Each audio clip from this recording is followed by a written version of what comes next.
mesdames, la famille, la société, on est respect pour nous toutes. Nous comptons retourner une autre fois jeudi, mardi, qui 11 mai 2021. Nous pourrons partager avec vous toutes les nouvelles qui ont dominé l'actualité, non seulement dans le pays d'Haïti, mais tout à l'étranger. Bienvenue sur Chanel Paola.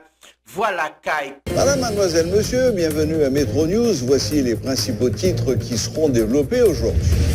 Les deux gangs alliés qui contrôlent le sud de la capitale ont annoncé une trêve d'1 mois dans les kidnappings. Les conditions de cette trêve, décidées par les gangs de Grand Ravine et Village de Dieu, ne sont pas connues. Le colonel Himmler Rébu explique la trêve de 1 mois ou 2 mois annoncée par les gangs de Grand Ravine et Village de Dieu par un accord avec le gouvernement dans l'optique du référendum.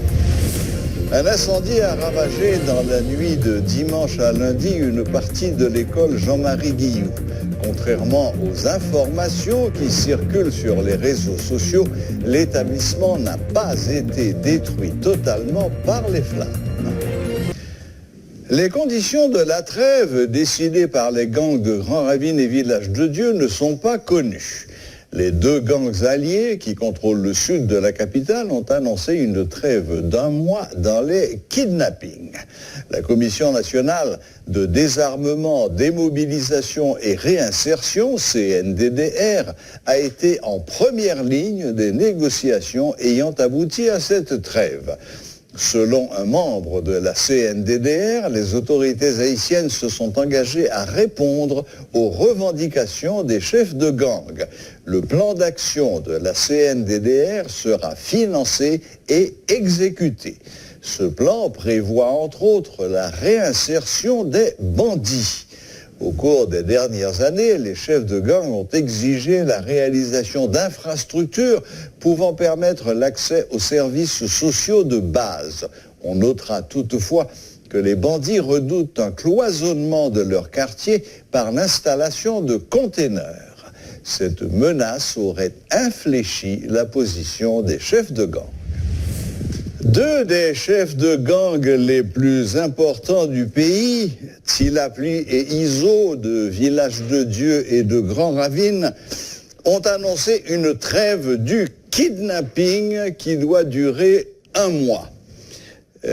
L'annonce a surpris tout le monde. Certains parlent d'un accord qui aurait eu entre les autorités et les 10 chefs de gang, et ce, dans l'optique de la tenue du référendum. Pour en parler, nous avons avec nous ce soir le colonel Rébu du Gré. Bonsoir, colonel Rébu. Bonsoir Serge et bonsoir à tout le monde. Colonel, comment interprétez-vous cette annonce de trêve dans les kidnappings? Bon, une annonce d'une extrême gravité qui nous impose la dure réalité de l'interrelation entre le banditisme qui impose sa loi à toute la population et le pouvoir. Les gens qui sont au pouvoir d'État. C'est une chose d'une extrême gravité. À plusieurs occasions, ils nous ont donné des signes très clairs que cette liaison, et quand nous disons le pouvoir d'État, nous ne parlons pas uniquement des agents de l'actuel gouvernement, car nous savons très bien que le banditisme en Haïti est une création des gens de l'exécutif, des gens qui étaient des parlementaires et très certainement d'une frange importante du secteur privé qui dispose d'une puissante milice personnelle pour la protection de leurs affaires. Donc il y a une sorte de liaison entendue au plus haut sommet de l'État pour brimer la population. Et quand les liaisons d'échange d'argent au plus haut sommet ne sont pas très fluides, c'est la population qui, à travers le kidnapping, cotise pour pouvoir payer les bandits. Donc, c'est une révélation d'une extrême gravité que nous soyons dirigés par des gens qui, au lieu de combattre le banditisme, se trouvent en liaison continue avec ceux-là qui font souffrir toute la population. Bon, ce sont des accusations très graves que vous portez là, car vous mettez en cause non seulement les autorités gouvernementales, mais d'anciens parlementaires, ainsi que, apparemment, le secteur privé des affaires. Cela dit... Nous savons très bien que ce qui se passe dans les rues, les gens qui terrorisent la population, n'ont aucun moyen de pouvoir commander des armes, de pouvoir s'alimenter en munitions de manière continue, sans être inquiétés par l'État qui était là pour protéger la population. L'État est coupable par action ou par omission, parce que c'est pour ça qu'ils sont payés, pour protéger la population de toutes ses composantes, parce que ce que nous sommes en train de vivre est imposé à des vieillards, est imposé à des femmes enceintes, est imposé à des enfants qui, sur le chemin de l'école, restent accolés aux jupes de leur mère, tant que la peur a pénétré toute la société haïtienne. Donc l'État est responsable par action ou par omission. Oui. Bon, j'imagine malgré tout que les habitants de Martissan et des zones environnantes doivent quand même pousser un ouf de soulagement, car ce sont les deux chefs de gang les plus importants de cette zone, et de savoir que s'ils tiennent parole et s'ils arrivent à imposer leur volonté, on pourra, les gens qui vont vers le sud pourront traverser Martissan et sans trop caissoter, que les enfants pourront retourner à l'école et que le soir, les gens pourront rentrer chez eux sans risquer de se faire kidnapper. J'imagine que pour eux, les habitants de Martissan, en tout cas, ça doit être une bonne nouvelle. C'est une triste bonne nouvelle.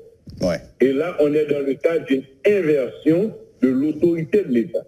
Où ce sont les bandits qui commandent. Ce sont les bandits qui décident in fine, parce que tout ce que nous avons enduré pendant toute cette année, et que ce soit les bandits qui aient décidé, même si c'est après une entente avec les délégués du pouvoir, pour que justement cette population puisse avoir un coup, je crois que c'est le summum de l'indignité, c'est le summum de la vraie peur par rapport à la situation qui existe et qui nous est imposée. Oui, parce que la CNDDR a quand même fait savoir qu'ils avaient joué un rôle important dans cette décision des chefs de gang. Oui, c'est ce que je disais, parce que CNDDR est une entité étatique. Oui. Donc voilà que les gens qui ont des responsabilités d'État nous avouent que la trêve, ce petit répit dont pourra jouir la population, vient d'une entente avec les bandits. Autant carrément remettre le pouvoir aux bandits. Parce que l'État est distinct du banditisme. L'État est supposé s'interposer entre les bandits et la population. Mais quand l'État se met, les représentants de l'État se mettent avec les bandits, alors là vraiment on est dans un cas désespéré. On a toujours su que le banditisme est un politique pour garder justement les gens aux mains sales, aux mains impures au niveau du pouvoir d'État en Haïti. Et je lisais cet après-midi le tweet de Amélie Baron par rapport aux confidences qui lui ont été faites par l'une des recruteuses qui ont été kidnappées. Eh bien, vraiment, on est dans un cas extrêmement grave en Haïti.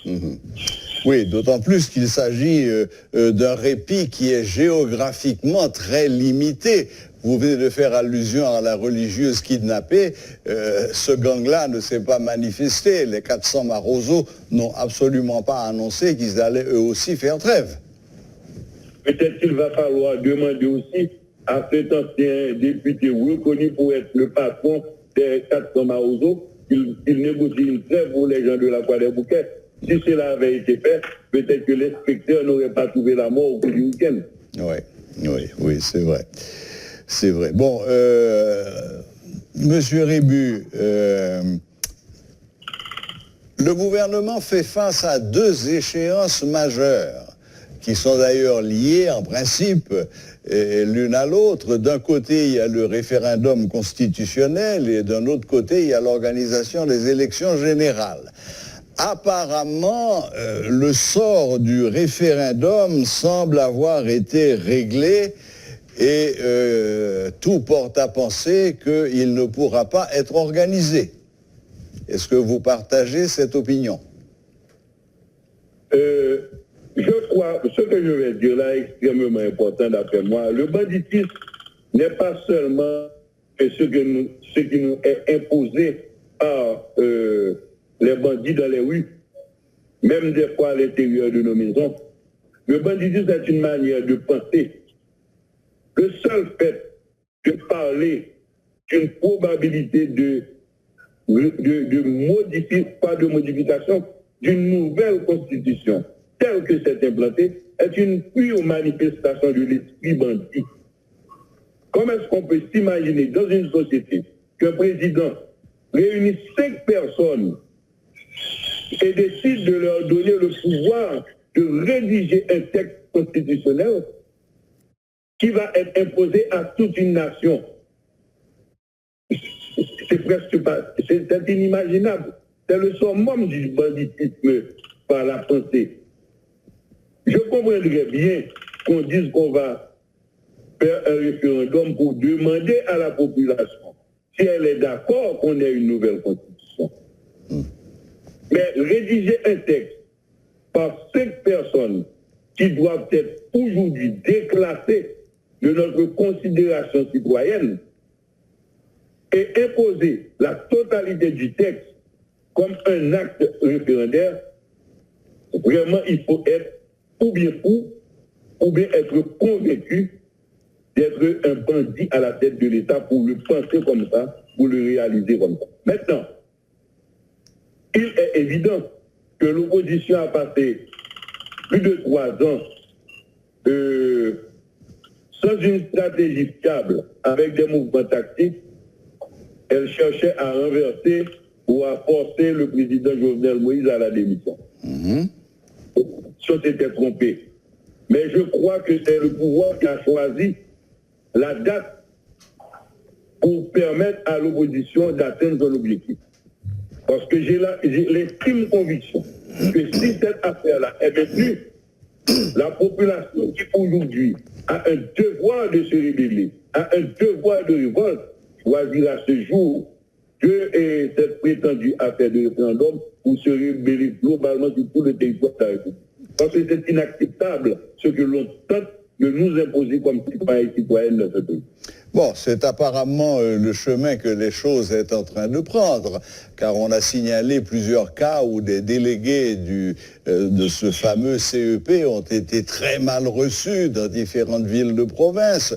C'est la déclaration de la communauté internationale et qui a déclaré donc qu'elle n'allait pas financer ce référendum. C'est enfin la déclaration même des autorités gouvernementales qui commence à parler de sacrifice qui n'est pas trop grand pour le pays et même laisser entendre que le référendum pourrait être reporté. Non, ils doivent garder le référendum. Et c'est ce qui nous fera voir si les citoyens haïtiens continuent d'exister, continuent d'être des êtres vivants et ont des sentiments et ont la capacité de s'indigner, d'imposer leur aviation à ces gens-là qui dirigent l'État dans les conditions qui nous sont imposées à tous, tant du point de vue économique que du point de vue moral. Parce qu'il n'existe pas un seul Haïtien, une seule Haïtienne qui ne vive aujourd'hui dans la peur absolue. Donc, si je vous ai bien compris, parce que ça a été légèrement coupé, vous souhaitez que le référendum ait lieu et que le non l'emporte? Non, je ne souhaite pas que le référendum ait lieu, que le non l'emporte ou pas. Je souhaite que les gouvernants persistent dans leur entreprise pour que l'on puisse voir s'il existe vraiment des Haïtiens et des Haïtiennes dans ce pays. Si nous n'allons pas nous rébeller, c'est une bonne occasion que le pouvoir offre à la population de se soulever comme une seule femme, comme un seul homme pour dire non à la totalité des misères qui nous sont imposées. Mais ce soulèvement se manifesterait de quelle manière? Il y a des manières qu'on a connues dans l'histoire d'Haïti. Il y a des manières qu'on a connues. Il y a les Duvaliers qui croyaient qu'ils étaient là ad vitam aeternam. Et la population, quand elle arrive à un degré de saturation inacceptable, elle sait comment réagir. Oui, en effet, mais ça a quand même duré presque 30 ans. Oui, parce que justement, on nous a imposé de l'extérieur une forme de gouvernance avec des règles incorrectes et nous en payons les conséquences. Et c'est pourquoi aujourd'hui, le problème actuel qui existe doit être résolu par les Haïtiennes et par les Haïtiens eux-mêmes. Je suis au regret de ne pas savoir aujourd'hui que l'opposition, de sa composition humaine, avec cette faiblesse de compétences comme le gouvernement et du sens de l'État, ne nous ait point offert une situation très claire de substitution aux incapacités de ce pouvoir. Et c'est là, comme je l'avais fait le 31 juillet 2018, j'avais prévu qu'il arriverait un moment où, en Haïti, où d'autres citoyennes, d'autres situations et d'autres citoyens devraient se mettre debout pour donner la direction à suivre à la population. Je crois que ce moment-là est en train d'arriver. Parce qu'il est très clair que nous n'aurons pas de solution avec le pouvoir, car il nous a conduits là où il nous a conduits. Mais il n'est pas évident non plus que l'opposition dans sa composante humaine actuelle est la bonne solution pour une gouvernance différente. Très bien. Colonel Rébu, on va rapidement aborder, mais très rapidement, parce que ça fait déjà un moment que nous discutons, nous allons aborder 2 points très rapidement. D'abord, est-ce que vous croyez que les élections auront lieu? Je ne parle plus du référendum, mais des élections. Bon, le président Jovenel Moïse peut toujours organiser des élections avec ses amis, mais je ne pense pas que seul responsable politique s'appliquerait à participer à une plaisanterie et pareil.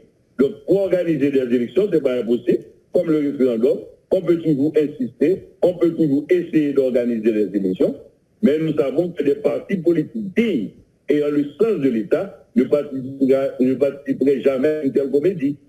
Bon, très bien, voilà qui est clair. Le dernier point, enfin, il est question de la formation d'un nouveau gouvernement. D'ailleurs, il est prévu ce soir que Monsieur le Premier ministre Haï fasse une conférence de presse. On ne connaît pas encore le thème, mais ce sera peut-être pour annoncer un nouveau gouvernement. Est-ce que vous avez été consulté? Est-ce que vous avez été approché?